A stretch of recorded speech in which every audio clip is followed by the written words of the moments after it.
Monsieur le Duc, Monsieur le Président, Monsieur le Président. Monsieur le Duc, je vous demande encore quelques instants de patience. Le maître termine un chapitre qui fait beaucoup souffrir depuis 15 jours déjà. Mon cher, les Lagroses ne forcent que la biche au bois, et non les plumitifs, fussent-ils de génie.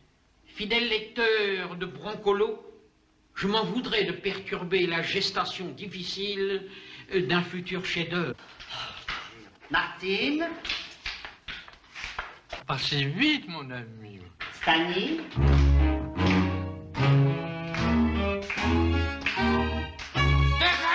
Arrêtez.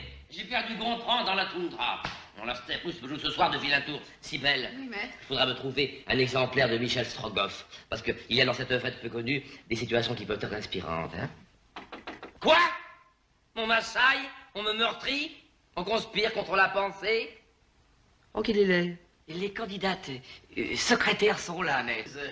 Mon poisson fait piètre figure en regard de vos vastes projets. Asseyez-vous, je vous en prie. Louis Minimiscore. Bien sûr, une boutique avenue Victor Hugo, c'est pas le barrage du Grand Bassam. Mais cette nuit, tu me parlais encore du marché commun. Ah bon? Vous envisageriez des succursales en Europe? Eh bien, j'hésite, mais j'avoue que je suis assez tenté. Mon cher Dujardin, comment êtes-vous placé sur le Danemark? Eh ben, coup-ci, coup-ça. Mon associé et moi, c'est-à-dire notre firme, sommes persona grata au Danemark. L'office des pêches, l'amirauté et tout, mais alors tout ce qui concerne la mer, nous l'avons absolument en fouille. À notre dévotion. Oh, mais alors, c'est la route du haddock ouverte. Mon cher Dujardin, nous pouvons vous apporter le Danemark. En plus de sa déposition bancaire et commerciale sur l'Italie, sur l'Allemagne, sur le Benelux. Seulement, nous aimerions être de l'aventure. Je vous le demande franchement, arrivons-nous trop tard? Vous arrivez à point nommé. Vous m'ôtez une inquiétude. Que diriez-vous, mon cher, pour commencer d'une première tranche de 50 millions? Eh bien, le plus grand bien. De plus, je pense que pour le Danemark, un voyage d'études ne serait pas superflu. Mon cher Dujardin, nous parlerons plus longuement de tout ceci lundi. Il me suffit que vous soyez d'accord.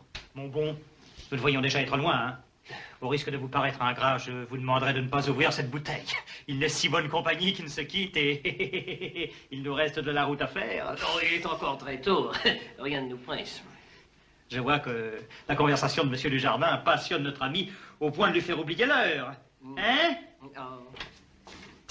Qu'est-ce que c'est? C'est les gâteaux. Le gâteau qui? Monsieur, voulez-vous dire au chauffeur de venir? Oui, madame. Je suis là.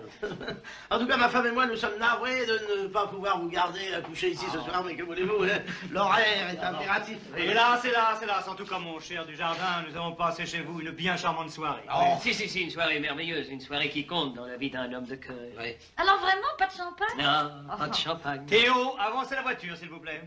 Vous aurez quand même le temps de prendre un dernier verre. Le coup de l'étrier, alors? Santé. Santé, par. Vous allez me dire ce que vous en pensez, je fais venir de la propriété. Il est excellent. Un peu vert, peut-être, non? Il se défend, le gaillard. De Macpherson.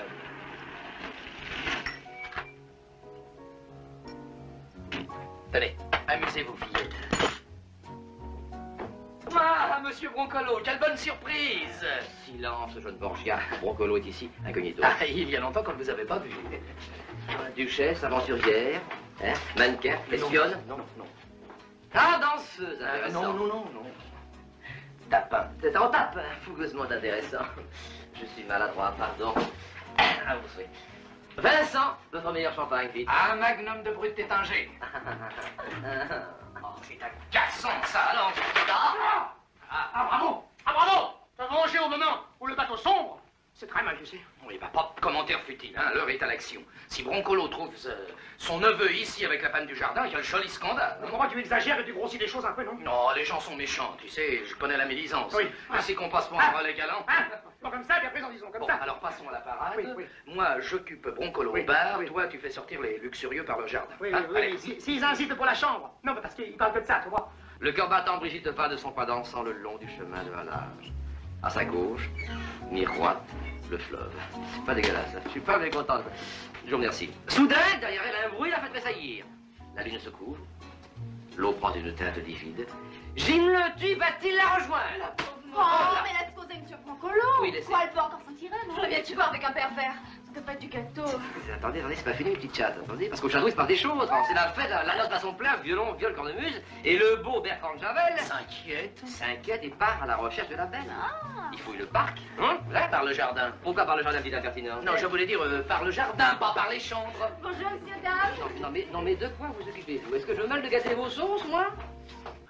Et dites-moi, pourquoi le tutu? Pardon, pourquoi le tutu-t-il? Oh, traumatisme infantile. Non, ça a l'air buvet, oui. Puis son père, égoutier à Chicago, avait tué son poisson rouge favori dans un accident de voiture. Oh là là, le fatum, la destinée, ça. Maman n'est pas là. Oh, adorable Sylvie, si votre charmante maman avait été là, nous l'aurions aperçue, mais vous allez occuper sa place. Elle devrait pourtant être ici. Ils sont partis depuis presque une heure. Un peu de champagne, il est bien frappé. Papa commence à s'inquiéter. C'est vrai, ils exagèrent tous les deux. Il ne faut pas une heure pour trouver une chambre. Sûrement pas. Silence, l'intrus! Charmante Sylvie, vos propos me paraissent un petit peu obscurs. Là, vous dites votre maman? Vous ne solez pas comme ça, mademoiselle. Votre maman, c'est bien Madame Dujardin, de la Villa d'Atlantide. C'est elle. Faudra seulement patienter un peu. Je viens de la voir monter il n'y a pas 5 minutes. Avec votre neveu, M. Broncolo. Ah, je me disais aussi. C'est papa qui va être content. Insensé, ineffable. Alors, Jim le tue. Oui, maman. Ça y est, mon frère, c'est très bien passé. Vite, vous me donnez la main. Ah, ça, je veux des explications, j'exige. J'aimerais comprendre. Ah oui,